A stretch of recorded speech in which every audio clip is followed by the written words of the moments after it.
મિત્રો જ્યારે તમે ફાર્મર રજિસ્ટ્રેશન કરતા હોય છો ત્યારે તમને નામ મેચ સ્કોર દેખાડે છે, જે વધારેમાં વધારે 100 સુધીનો હોઈ શકે છે। આ નામ મેચનો સ્કોર મિનિમમ 50થી ઉપર હોવો જોઈએ।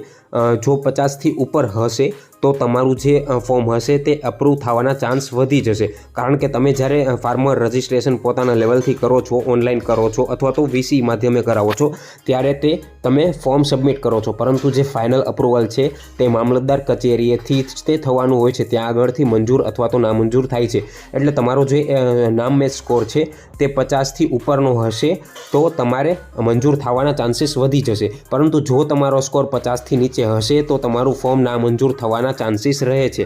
તો આ વિડીયોમાં હું વાત કરવાનો છું કે જો તમારો સ્કોર પણ 50થી નીચે આવે છે તો તમારે શું કરવાનું છે। તો મિત્રો, વિડીયોમાં આગળ વધતા પહેલાં અમારા વોટ્સઅપ ગ્રુપને જરૂરથી જોઈન કરી લેજો, કારણ કે તેમાં હું ફાર્મર રજિસ્ટ્રીને લગતા નવા તમને અપડેટ આપતો રહું છું। તો સૌપ્રથમ તમારે એ જાણવું જરૂરી છે કે નામ મેચ સ્કોર જે છે તે ઓછું શા કારણે આવે છે। તો મિત્રો, તેનું એક જ કારણ છે, જ્યારે આપણે ફાર્મર રજિસ્ટ્રેશન કરીએ છીએ તે બે જ આધારે થાય છે। એક તો તમારી જમીનના 7/12/8ના આધારે અને બીજું તમારા આધાર કાર્ડના આધારે।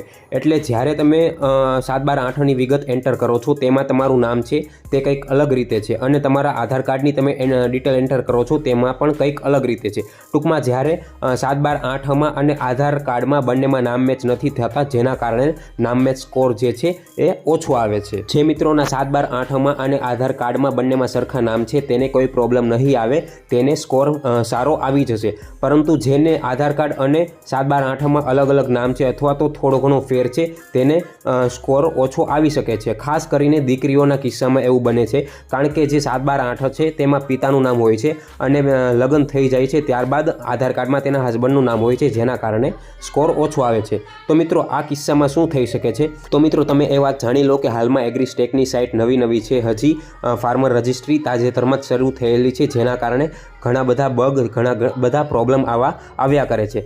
તો તમારે થોડો વેઇટ કરવાનો છે, થોડા દિવસનો, કારણ કે હાલમાં સાઇટનું કામ ચાલુ છે। ત્યારબાદ જો આ નામ મેચ સ્કોરનો પ્રોબ્લેમ સોલ્વ થઈ જાય તો ઠીક છે, અને નહીંતર તમે એ વસ્તુ કરી શકો છો કે તમે તમારા ગામના વીસીઈઓનો સંપર્ક કરી શકો છો। વીસીઈનો નહીં તો તમે પોતાની ખેતીવાડીના ગ્રામ સેવકનો સંપર્ક કરી અને તેને ફરિયાદ કરી શકો છો, અથવા તો તમે તમારી તાલુકા પંચાયત ઓફિસે જઈ ત્યાં ખેતીવાડી શાખાનો સંપર્ક કરી અને ત્યાં આ તમારી ફરિયાદ નોંધાવી શકો છો, કારણ કે તમે ત્યાં રજૂઆત કરશો ત્યારબાદ તમારો પ્રશ્ન છે તે ઉપરના લેવલે જશે અને ત્યાં આગળથી સોલ્યુશન નીકળશે। એટલે તમારે જે સ્કોર મેચ નથી થતો એ કંઈ મોટી પ્રોબ્લેમ નથી, કારણ કે તે પ્રોબ્લેમ ઘણા બધા સાથે થઈ છે।